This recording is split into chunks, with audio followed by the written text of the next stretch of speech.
On fait un point sur l'effectif déjà. Est-ce que tu récupères du monde, des suspendus peut-être, et peut-être des blessés aussi? Alors, comme suspendu, on récupère Joseph Koumou avec certitude. Il est en forme? On verra dimanche Non, je s'il est en tournais en forme. termes de. Ah, Il n'y a pas de pépin. physiquement, il l'est, Non, oui. non, je ne voulais pas dire que. Ah non, mais moi, Non, je veux je dire, le comme dis, il y on a eu des verra. pépins récents et qu'il se remettait doucement Oui, non, non, il a pas de opérationnel. souci, il Il est est opérationnel. opérationnel. Et, et au niveau des blessés, on a un petit doute avec Keito Nakamura, qui était forfait lors du dernier match contre Lyon. C'est le mollet Qui, toujours. oui, toujours pour la même blessure. Alors, il a été en adapté pendant tout le début de la semaine.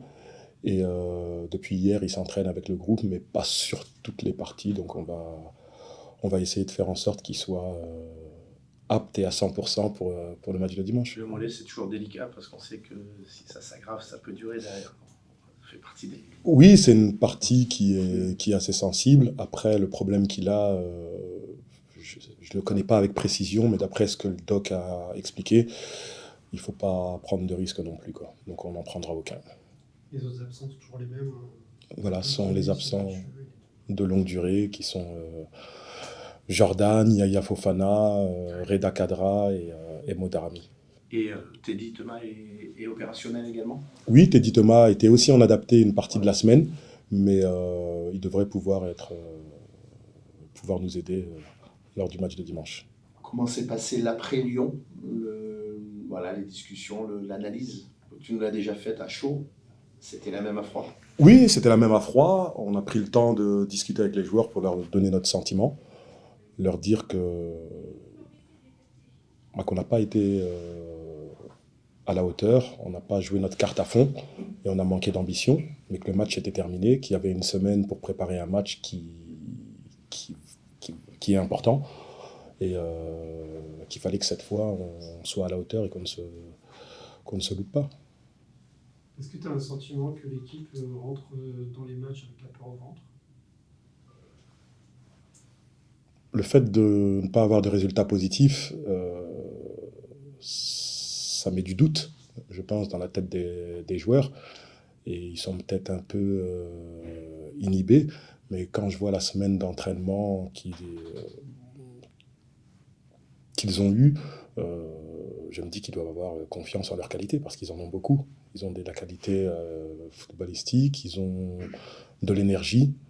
Euh, Ce sont des ingrédients qui doivent nous permettre de faire une prestation plus aboutie que celle de dimanche dernier.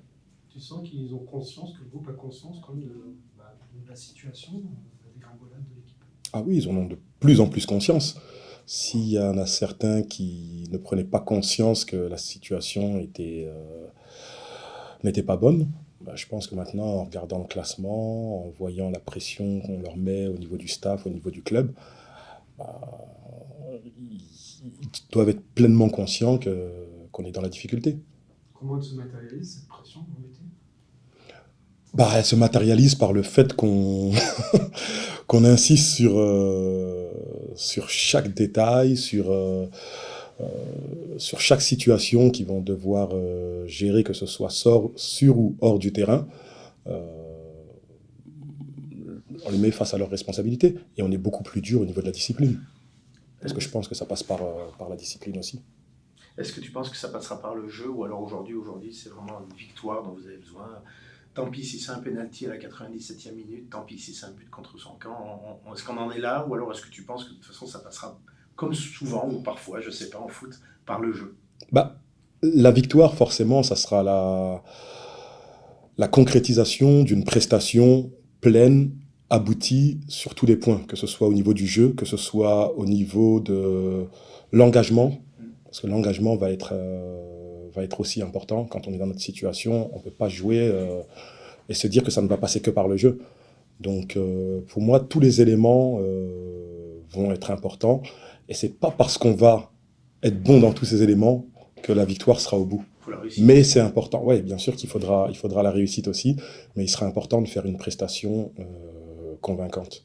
Surtout que l'autre Angevin, alors même s'il marque un peu le pas sur les deux derniers matchs, lui est dans une courbe inverse à l'autre. Oui, exactement. Par rapport au match aller, on aura affaire à une toute autre équipe.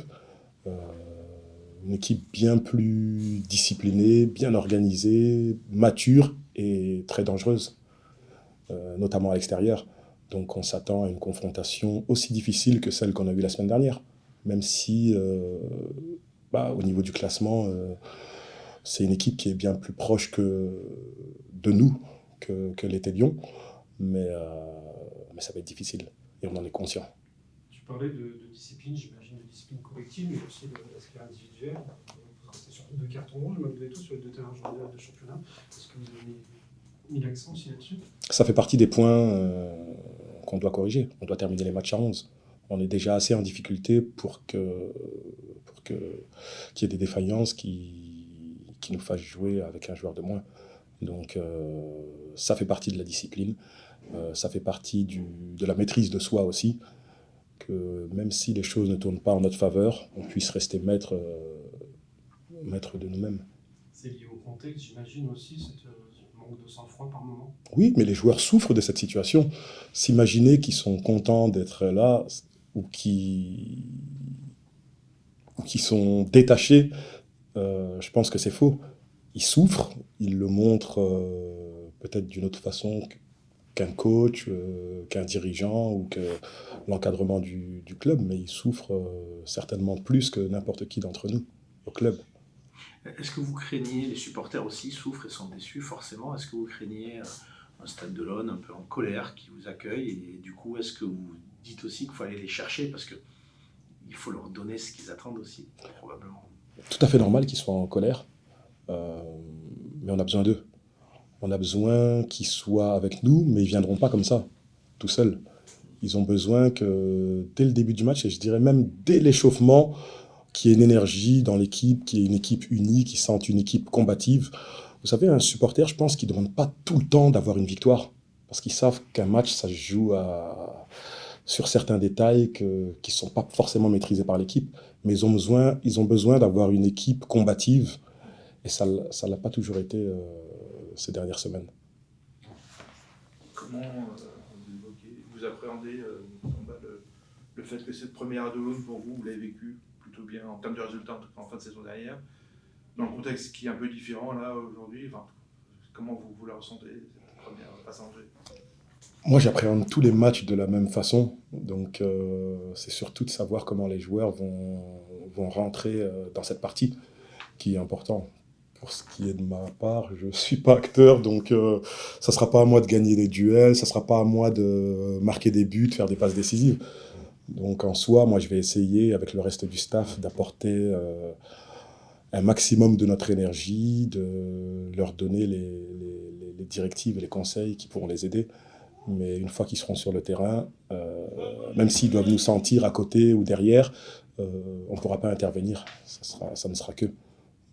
Moi, comment je vais vivre le match, j'ai pour habitude d'être assez serein, donc ça ne changera pas. Par rapport au contexte, comment on travaille sur la gestion des émotions? Parce que c'est ça aussi, finalement. La gestion des émotions, on y travaille constamment. Vous savez, quand on est dans un entraînement, il y a beaucoup de choses qui se passent. On fait en sorte de les mettre dans des zones d'inconfort, en faisant exprès d'être mauvais dans l'arbitrage, par exemple, de ne pas aller dans leur sens. Et je pense que de là, on peut intervenir et leur faire prendre conscience que tout ne sera pas en leur faveur. Ils ont déjà une adversité avec Angers, qui va vendre cher sa peau. Il y aura un arbitrage qu'on ne maîtrise pas. Il y aura un contexte général qui peut même venir de notre public qui ne vont pas maîtriser.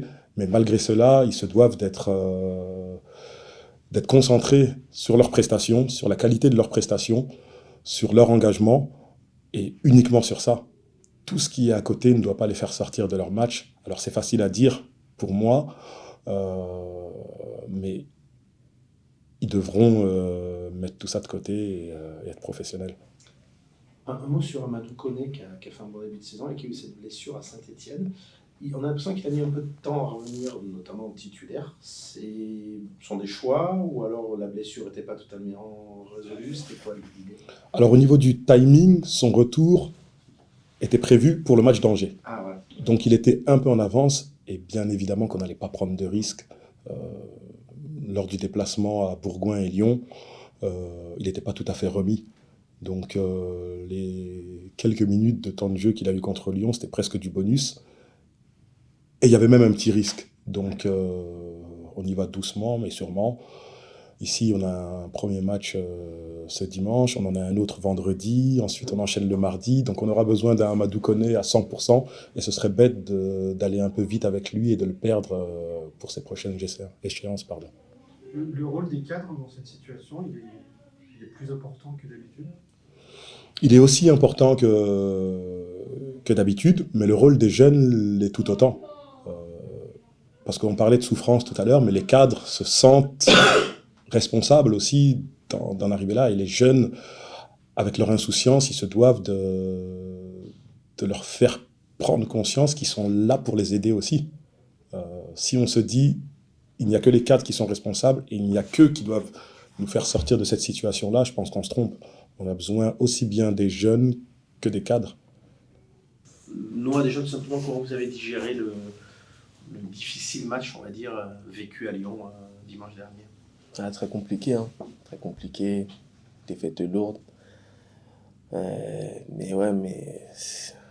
c'était très difficile de déjà la défaite. Mais bon, comme je vais dire, faut passer à autre chose. Les matchs comme ça, faut juste prendre ce qu'il y a à prendre de bon et de zapper vite parce qu'on a des matchs qui nous attendent.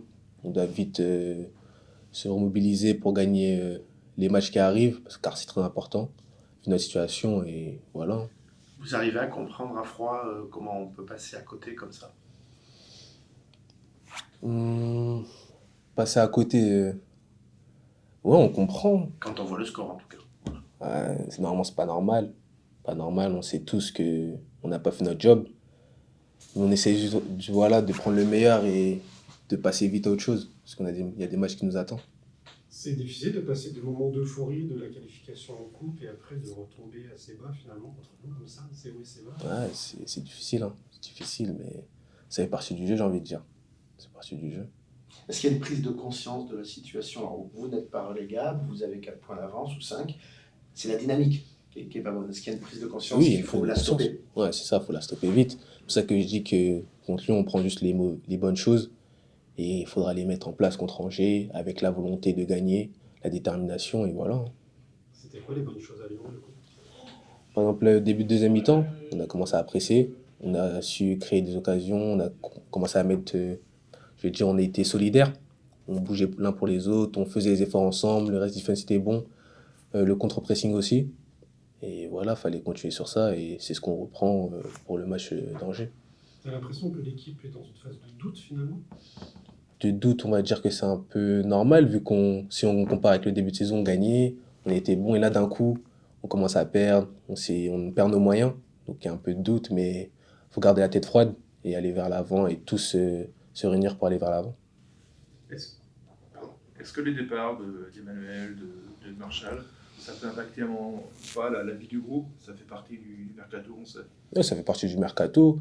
Il y en a qui ont des objectifs. Le foot, c'est aussi collectif et individuel. Quand il y a des offres où le championnat est élevé, ou si c'est ton rêve, on va pas lui dire non. Donc voilà, ça fait partie de l'esprit de groupe. Et non, on est très content pour eux. Et on a des joueurs maintenant qui sont là pour nous aider aussi. Donc voilà. Sur les 2 derniers matchs de championnat, vous avez pris un carton rouge à chaque fois. Est-ce que l'équipe manque un peu aussi de sang-froid? Un peu. Mais voilà, c'est des choses qui arrivent. Hein. Et ça vous pénalise? Ça nous pénalise, mais c'est des choses qui arrivent. Est-ce que la situation fait que quand vous abordez les matchs, vous rentrez un peu avec la peur au ventre, ou alors pas forcément? Moi ou Non, l'équipe. pas l'équipe en général. Parce que c'est vrai que le 10 novembre, la dernière victoire, ça commence à faire. Il y a eu la coupe, mais bon. Non. À titre personnel, comment tu vis cette saison-là? Personnellement, si je parle dans la globalité, pour moi, parce que je joue, j'ai du temps de jeu, je ne m'attendais pas à ça, c'est bien pour moi. Après, collectivement, c'est des choses qui arrivent. Hein. Je sais que parfois on peut gagner, parfois on peut être en bas, mais je ne suis pas inquiet. Je sais que l'équipe va revenir. Donc pour le moment, ouais, moi dans ma tête, ouais, ça va.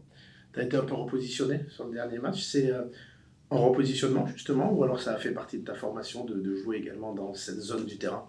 Ah, dans ma vie, j'ai joué à tous les postes. Hein. J'ai joué à tous les Pas postes. gardien, si. Non, pas gardien, ça va. Que joueur de champ. Donc ouais, moi, je m'habitue vite aussi Ouais. au poste. Donc quand je peux aider l'équipe, bah, je suis là. Hein. Donc Tu préfères qu'un jeu dans les couloirs? ouais, latéral gauche, c'est quand même mon poste. C'est ton poste de formation ou t'as été... Latéral gauche? Ouais. Ouais, j'étais formé latéral gauche. Enfin, quand je suis arrivé au centre, ouais, on m'a mis latéral gauche. J'ai décidé d'être latéral gauche. Et jouer un petit peu plus haut, du coup, comment tu t'es senti? Non, moi, ça me dérange pas. Hein. Ça me dérange pas. Tant que je touche des ballons, j'arrive à aider l'équipe, à avancer, progresser, ça me va. C'est pas les mêmes efforts. C'est vrai que c'est pas les mêmes efforts, mais ça change. Comment tu abordes ce match capital quand même contre Angers dimanche? Je l'aborde bien. J'aborde bien une détermination de l'équipe. Je sens que l'équipe est bien. Est bien, donc je pense que ça va le faire. Ça va le faire pour ce week-end. Est-ce que vous craignez d'avoir aussi à gérer des supporters qui sont déçus comme tout le monde, comme vous? C'est Mais normal. C'est normal. Là, vous revenez à domicile à Delonne. Est-ce que vous avez une petite crainte de leur réaction, ou alors est-ce que vous vous dites qu'il faut aussi les amener parce que ça viendra aussi de ce qui se passera sur le terrain? Moi, je les comprends. Je les comprends. Ils nous supportent depuis. En ce moment, on n'est pas dedans. On n'est pas à la hauteur. On sait qu'on doit réagir. Mais aussi, il faut qu'ils nous soutiennent. Parce que c'est ensemble qu'on va faire les choses. Donc, si on est tous ensemble pour gagner ces matchs-là, qui nous supportent encore, je sais que c'est difficile. Mais si on est tous ensemble, ça va le faire. Ça va le faire. Donc, faut pas vouloir créer des mauvaises choses. Est-ce qu'il y a des choses qui ont changé avec le changement de coach? Est-ce que l'approche, la méthode est différente? Non, elle n'a pas vraiment changé. Après, Samba, on le connaît déjà très bien. Il l'a fait aussi l'année dernière, en fin de saison. Il n'a pas changé ses habitudes. Toujours sérieux, pareil, appliqué, ça reste la même chose. Hein. Une proximité avec les joueurs, comment tu le définirais? Ouais, proche de l'équipe, à l'écoute. C'est très important, ça. Qu'est-ce qui va faire, selon toi, que l'équipe va pouvoir rebondir? Juste qu'on soit tous ensemble. Hein. Tous ensemble. Et ça va le faire. Hein. Ça veut dire que parfois ça manque un petit peu? Non, juste que parfois on a tous des idées différentes. On a tous des idées différentes d'aborder des matchs. Mais si on a tous la même vision, ça va le faire. Tous la même détermination, l'envie, ça va le faire. Quel que soit l'adversaire, sachant qu'on joue encore une fois. Quel que soit l'adversaire. Tu es serein pour l'avenir? T'as pas de... Non, pas de doute. Pas de crainte? Non. Fin de saison. Pas de doute.